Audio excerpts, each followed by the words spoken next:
Gemini, tignan natin kung ano po ang mensahe para sa'yo. Keep in mind na ito ay general reading lamang. So, try nyo pong panoorin yung inyong other sign, Sun, Moon, Rising, and Venus.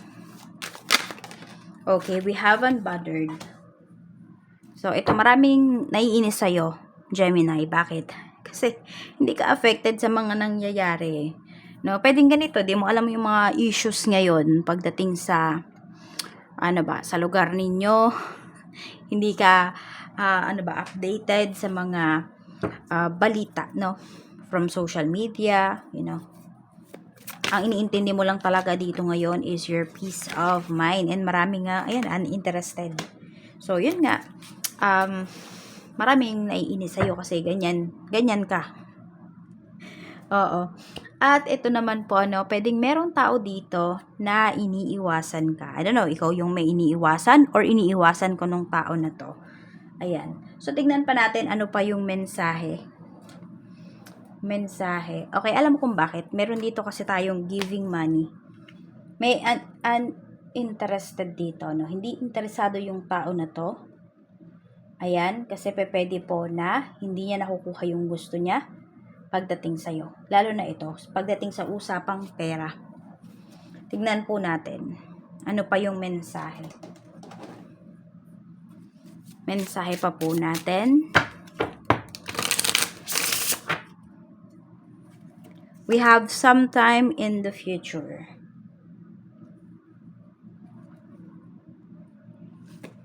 "12 months from now." So, could be 1 year from now, some of you are debt-free na.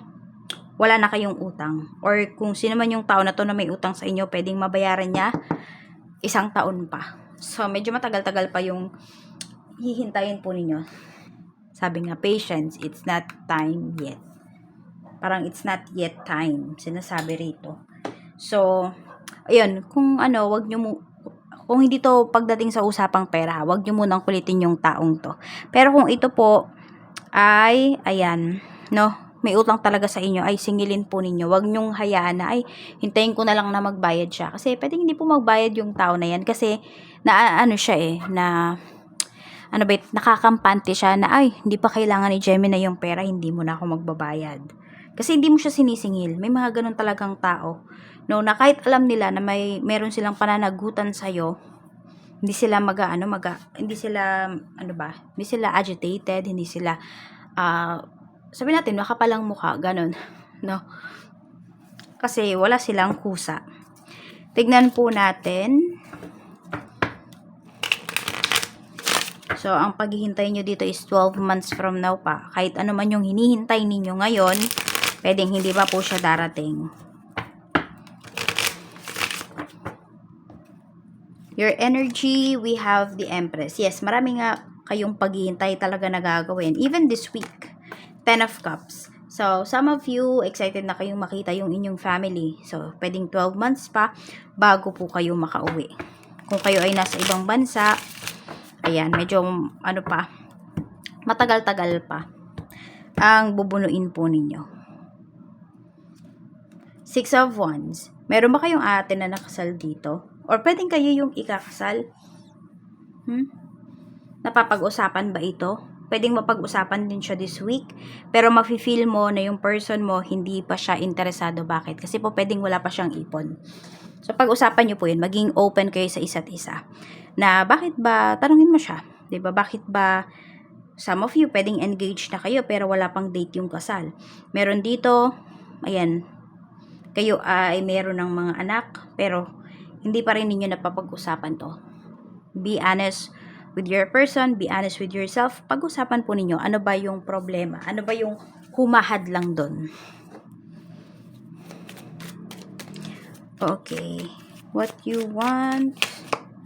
8 of Pentacles. Marami sa inyo ngayong week na to is gusto nyo na lang talaga magtrabaho. Kumita ng kumita. So, may nag-iipon po rito. Ayan, 7 of Wands. Ayaw nyong maabala.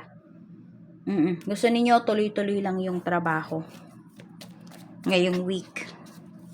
Parang kahit nga wala na kayong pahinga, wala na kayong day off, okay lang po sa inyo. What you need? We have Two of Pentacles. Some of you need nyo po ng 2 source of income. Parang pera ang pinoproblema nyo talaga rito. We have Death card. Bakit? Kasi pwedeng may matapos dito na trabaho. So, ano ba, malapit nang ma-end yung contract ninyo. And, ayan, nagmamadali na yung iba para makahanap kayo kaagad ng trabaho. O yung iba nga sa inyo, pwedeng sumasideline na kayo ngayon pa lang eh. No, so, need nyo daw ng 2 source of income. Tignan natin kung ano ba yung challenges mo. King of Cups. May isang lalaki dito. I don't know kung itong lalaki na to, tatay to ng mga anak mo. Or, yes, tatay. Kasi King of Cups yung pinapakita dito No? So, pwedeng ito yung challenges mo. Paano ka ba hihingi ng sustento? Or paano mo ba kukuhanin yung sustento? Page of Cups. Okay. Pwedeng hindi naman to, hindi mo to asawa or hindi to tatay ng mga anak mo. Kung hindi, pwedeng ito ay father mo. Okay? Parang ganito, feeling, meron sa inyo dito, Gemini, feeling nyo hindi kayo na-appreciate ng inyong magulang, ng inyong tatay. Four of Swords. Hindi ba kayo close? The Emperor. So, meron dito, nagkakaroon kayo ng karelasyon. Mukhang meron kayong father issue. This lifetime, some of you, yun yung karma po ninyo. Yun yung kailangan ninyong solusyonan this lifetime ninyo. In this life. Kasi meron dito na na-attract kayo sa mas older sa inyo. O sabihin natin kung mommy issue naman yung meron kayo, pwedeng na-attract kayo sa mas older woman sa inyo. Tipong ganon.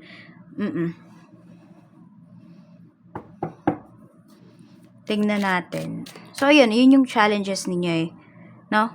Paano mo mabubuo? Paano ka mapapalapit kunwari, sa father mo or sa mother mo?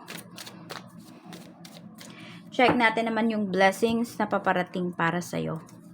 Blessings naman po na paparating. Meron tayo ritong transporter. This card is a sign that things will start moving for you quickly. Meron naman dito, hindi na daw kayo maghihintay. Kasi mabilis lang lahat. A career in transportation such as travel, driving, or shipping could appeal to you. Meron mang bibili ng sasakyan. Because you have business, i-push nyo po yan. Pwede rin, baka nagta-travel vlog yung iba sa inyo. So, kailangan nyo talaga ng sasakyan. So, ayan po. No? Meron din dito, pwedeng nag-aaral kayo ngayon ng, kumuha kayo ng license, driving license. So, may nag-aaral na, na mag-drive. Meron naman pwedeng may driving school kayo. Kayo mismo yung may driving school, You may need to travel for work or take action on a financial matter. So, may pupuntahan kayo ngayon. Pwedeng ito po ay sa bangko or ngayong week na to, Sa bangko, mga nagpapautang. Basta meron daw kayong pupuntahan para masolusyonan yung inyong problem in terms of finances if you have one. Spirit message para sa'yo. Spirit message po natin. Meron tayo ditong prosperity.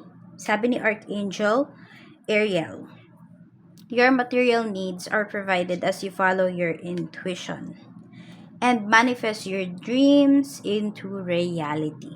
Ayan po. So, you take action na talaga.